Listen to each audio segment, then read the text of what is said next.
Welcome to the deep dive. We're so glad you're here with us today. Yeah, absolutely thrilled to be here. Let me start off by posing a scenario that, well, it might feel a little too familiar. Oh, I know where this is going. Right.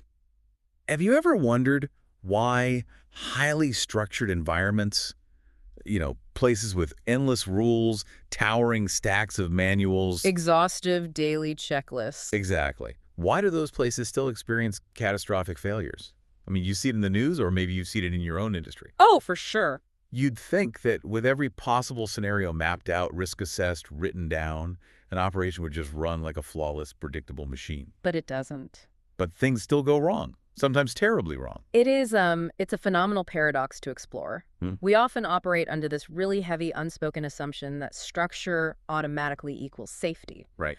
If we have a rule for a specific task, we consider the problem solved. The risk is mitigated. Check the box. Check the box, exactly. But anyone who has spent time working in a complex operational environment knows that the gap between a written rule and the breathing, chaotic reality on the ground The actual physical reality. can be vast. Yeah. And navigating that specific gap is what we're digging into today. And that's really our mission for today's deep dive, to unpack that critical and honestly often very dangerous space between written safety procedures and operational reality. We're going to be exploring some incredibly insightful study notes from Piyush Tripathi. He's an EHS and F professional over at HSE RM Solutions. Yeah, Tripathi's notes they're fantastic. They really are. He's laid out this brilliant framework that explains why safety systems fail, even when the procedures are staring everyone right in the face. Right. And while we're looking at this primarily through an industrial lens today, the psychology and the system dynamics, they apply to almost any complex organization you can think of. They do, because the insights here, they challenge a very basic, almost comforting assumption we all make about compliance. These notes force us to look past the paperwork, to really examine how work actually gets done. It's a look at how systems evolve under pressure and how our understanding of those systems often stays stubbornly frozen in the past. So let's jump right into the core question that Tripathi poses. He points out that organizations have their SOPs, their standard operating procedures, their PTWs, their checklists. Permits to work, yeah. Right, permits to work. They have all of that, yet incidents still happen. All the time. So he argues that asking, do we have procedures, is just the wrong metric entirely. That's just auditing the filing cabinet. Exactly. It doesn't mean anything about the floor. The real question organizations should be asking is, do our procedures reflect operational reality? And that reframing is the entire ballgame. Yeah. Because when an organization focuses purely on the existence of a document, they fall into this very dangerous, complacent mindset. They make a massive assumption, which Tripathi clearly identifies. Oh, cheers. The assumption is simply, if an SOP exists, the task is safe. Yeah. That single assumption is where the gap begins. It's this strange, almost superstitious belief that a piece of paper possesses some kind of magical protective aura over the physical world. Okay, let's unpack this. Please do. Because this is where the paper illusion really starts to shatter. Yeah. If an SOP is just a static document, what exactly is it failing to account for on a physical factory floor? So many things. Tripathi lists out specific variables that these procedures often completely ignore, starting with human limitations. Right. Think about how an SOP is typically written. It assumes the worker executing the task is functioning at 100% capacity. Which is never true. Never. It assumes perfect focus, optimal lighting, a quiet environment, a fully rested employee. Right. It rarely accounts for a worker on, say, hour 11 of a 12-hour shift. Oh, yeah. Or the cognitive fatigue that sets in after performing the exact same repetitive motion for days on end. The paper assumes a robot. The reality is a biologically limited human being. That makes total sense for the human element, but it's not just the people that change, right? No, not at all. It reminds me of having an owner's manual for an old car. Okay, I like that. Right, so the manual from year one says the car can easily handle going 100 miles an hour. Sure. But if you actually try to hit that speed at year 10, the steering wheel starts shaking, the engine temperature spikes. The whole thing rattles. Exactly. The manual didn't change, but the car absolutely did. That is a perfect analogy for the second missing variable Tripathi highlights, which is equipment aging. Aging, right. An SOP written on the day a machine is commissioned assumes peak mechanical efficiency. It assumes the bearings are fresh, the belts are tight, the tolerances are exact Which they are, on day one. on day one, but it completely ignores what that machine operates like 5 or 10 years down the line after thousands of hours of wear and tear. Yeah. And building on that, you also have process variability. Wait, how so? Because the process is supposed to be the one thing that stays constant, right? In theory, yes. Right. In practice, materials behave differently depending on the batch. Oh, interesting. Environmental conditions change. Humidity affects how powders flow. Temperature affects how liquids pour. A supplier might slightly alter a component without telling you. So the environment is always in flux. Always. The operational reality is constantly shifting and forcing workers to adapt on the fly. But the SOP, it remains entirely rigid. It offers zero guidance for those inevitable micro-variations. Intrapathy also highlights space constraints, which is something so easily overlooked from a desk. Oh, absolutely. Like a procedure might dictate that a worker needs to stand 3 feet back from a machine while operating a valve. Right. But what if the factory floor has been reorganized to fit more inventory and there is physically no longer 3 feet of space available? Then you can't follow the procedure. Right. So when an SOP ignores these inherent risk factors, the fatigue, the aging muddle, the unpredictable materials, the tightening space, it ceases to be a functional safety control. It just becomes ink on a page. Exactly. Ink on a page. Which leads to a situation where the system is failing because the organization's focus is entirely on compliance rather than a living safety culture. Right. They're just ticking a box. They can look an auditor in the eye and say, look, we are compliant. We have the paperwork. Right. While completely ignoring the fact that executing the procedure as written is physically impossible or incredibly dangerous in the current reality of the workspace. You end up with people walking into environments trusting these documents, believing the system has their back, when in reality, the safety net is full of massive holes. Huge holes. And this brings us to a really uncomfortable truth that the source material brings up, the idea of acceptable risk. Yeah. It is a tough reality to swallow, but as the notes explain, hazards can rarely be entirely eliminated. You just can't. That's simply the nature of complex, heavy industrial work. You cannot remove every single danger from a smelting plant or a chemical refinery. So instead of elimination, engineering and safety systems are designed to reduce risk to what is deemed an acceptable level. So what does this all mean? Well, Because if we're settling for an acceptable level of risk, the immediate glaring follow-up question is, who exactly defines what is acceptable? right. And what metrics are they using to make that determination? That is the pivotal question of this entire deep dive. And Tripathi provides a very clear, sobering answer. Yeah. This baseline of acceptable risk does not exist in a vacuum. It's not determined purely by safety scientists in lab coats. No. It is heavily influenced by outside operational pressures. Specifically, the text points to production targets, project timelines, and overriding profit pressure. The bottom line. The bottom line. These are the massive overarching forces that govern the daily survival of a business. And it's not that leadership wants to put people in danger. No. It's much more subtle than that. When the end of the quarter is approaching and those production targets are looming large, the definition of what is acceptable starts to shift. Oh, yeah. If hitting a timeline means running a machine just a little bit faster or skipping a minor maintenance check just to keep the line moving, the risk suddenly feels a little more acceptable to the people managing that profit pressure. What's fascinating here is how insidious this shift truly is. Insidious is the right word. It's a textbook example of the normalization of deviance. It rarely happens in one dramatic moment. A manager might ignore a slightly vibrating machine to hit a daily quota. Just once. Just once, and nothing bad happens. Right. So the next day, ignoring that vibration feels a little less risky. Because it was fine yesterday. Exactly. A week later, that vibration is just considered the normal operating state of the machine. The definition of safe is subtly rewritten through these small, unpunished compromises. And the focus drifts completely away from cultivating a genuine safety culture and lands squarely on maintaining surface-level compliance. Yep. As long as the paperwork looks okay, operations continue, even if the actual physical risk on the floor has escalated dramatically due to those constant production pressures. You end up with a perfect storm. Yeah. You have static, outdated procedures that don't reflect reality, combined with shifting goalposts of what constitutes acceptable risk, all driven by the relentless drumbeat of profit and timelines.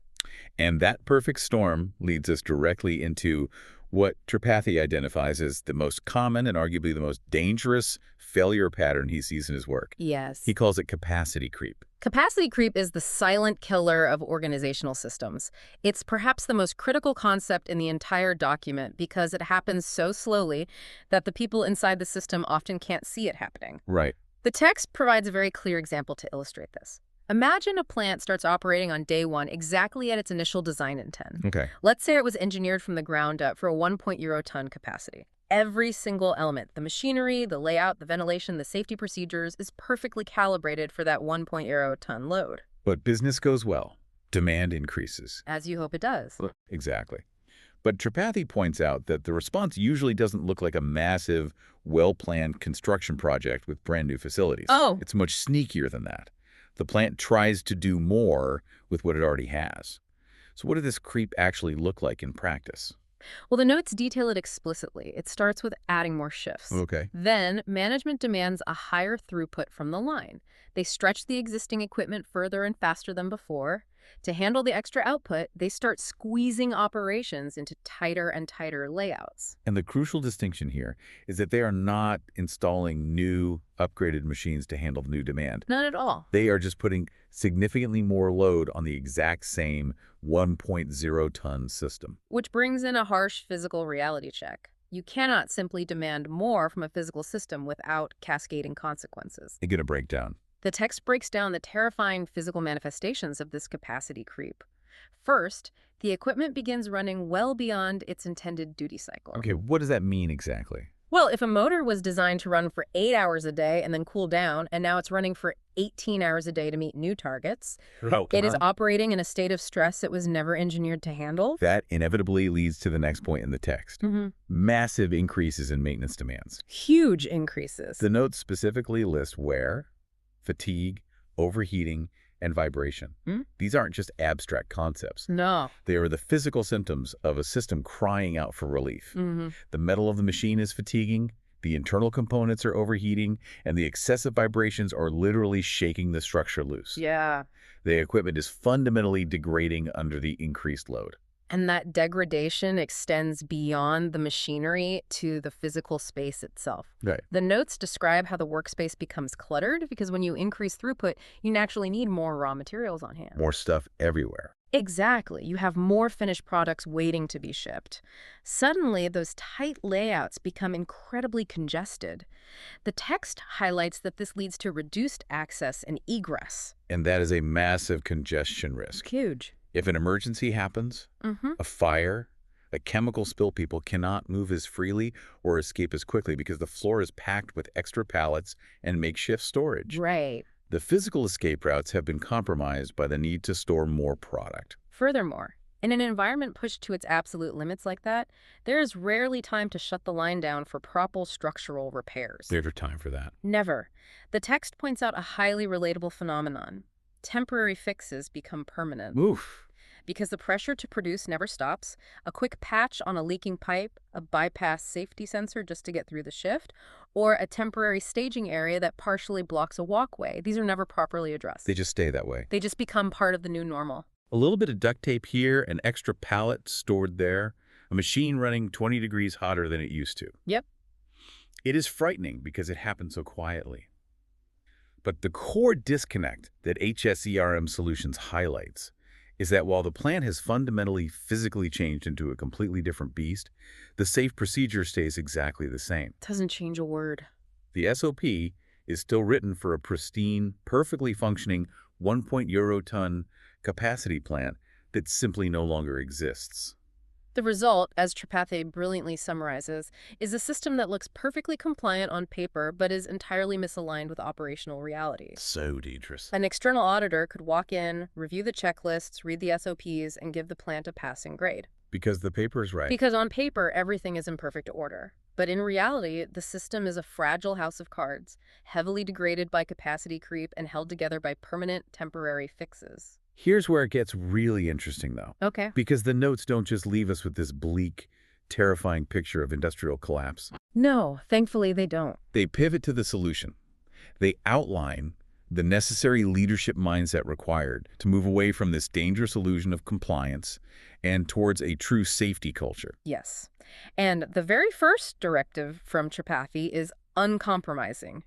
Leaders must stop forcing work through outdated assumptions. Say that again? Leaders must stop forcing work through outdated assumptions. You cannot manage today's degraded high-capacity reality using yesterday's pristine low-capacity playbook. You just can't. Continuing to do so is a recipe for an inevitable disaster. So how do leaders actually pull that off? Because it's easy to say, change your mindset. But the text lays out specific, actionable evaluations that leaders need to make. First, they have to evaluate the design intent versus the current operating envelope. They have to honestly look at what the system was initially built to do and compare it to what it is actually being forced to do on a Tuesday morning. Next, they must explicitly assess that capacity creep and the new constraints it's created. They need to walk the floor and map out exactly where the layouts have degraded and where access has been compromised. They cannot walk past cluttered spaces and ignore them. Right. They have to evaluate them as active compounding risks. Exactly. And importantly, they must deeply understand their equipment's reliability and its new failure modes under these heavier loads. Because it fails differently now. Exactly. A machine failing at normal capacity looks very different than a machine failing under extreme stress. I love how the source frames this next part. It says, leaders must listen to what the data is speaking back. That's a great phrase. That is such a vivid way to put it. The plant is always communicating its limits to you. Always. It speaks through breakdowns, through near misses, and through deviations from the norm. Yep. If a machine vibrates excessively, that is data speaking back. If a worker has a near miss because a walkway was blocked by overflow inventory, that is data speaking back. And if we connect this to the bigger picture, a true safety culture requires active, continuous listening. Right. Compliance is a passive state. It's just checking a box and filing it away. Dusting off the binder. Exactly. Culture is an active pursuit. It requires leaders to treat those breakdowns and near misses not as annoyances to be quickly patched so production can resume, but as vital, screaming information. Information indicating that the operational reality has completely shifted away from the written procedures. Precisely. It is such a powerful lesson, and it connects directly to you listening right now, no matter what field you are in. Absolutely. Think about your own professional life. How often do you rely on outdated playbooks? All the time. How often are you managing a team, running a project, or even using a piece of software based on assumptions from 3 years ago? Right. Meanwhile, your actual operating environment, your workload, or your resources have completely changed. It's human nature to trust the system we started with, but it is incredibly dangerous to ignore the reality of how things have evolved. It's a universal trap. We seek the comfort of the established procedure, the safety of the rulebook, even when the evidence of our own eyes tells us the procedure is no longer adequate. Right. Overcoming that requires a conscious daily effort to validate our assumptions against reality. We have to be willing to look at our own systems and admit when they have been stretched beyond their design intent. To synthesize the core message from PU's Tripathi and HSE-RM solutions today, procedures are absolutely necessary. You need them. You have to have a baseline to operate from. Yeah. But they are not sufficient on their own. The paper illusion is deadly. Deadly. True safety culture means constantly, obsessively revisiting the system as the operation evolves. It means recognizing that an SOP is only as good as its alignment with the physical, messy reality of the present moment. This raises an important question, and it's a thought I want to leave you with today. Okay. We discussed how capacity creep forces a system to rely heavily on temporary fixes. So consider this. If an operation has experienced so much capacity creep that it now relies entirely on those temporary fixes just to hit its daily targets, Yeah. is the system breakdown actually a failure? Or is it just the system operating exactly as it's currently built? Wow. If the system is built on temporary patches and overloaded equipment, a crash isn't an anomaly at all, is it? It's not. It is the guaranteed outcome. Yep. Thank you so much for joining us on this deep dive. We hope this exploration helps you keep questioning your own operational realities, whatever they may be. Look past the paperwork, listen to what the data is speaking back to you, and stay curious.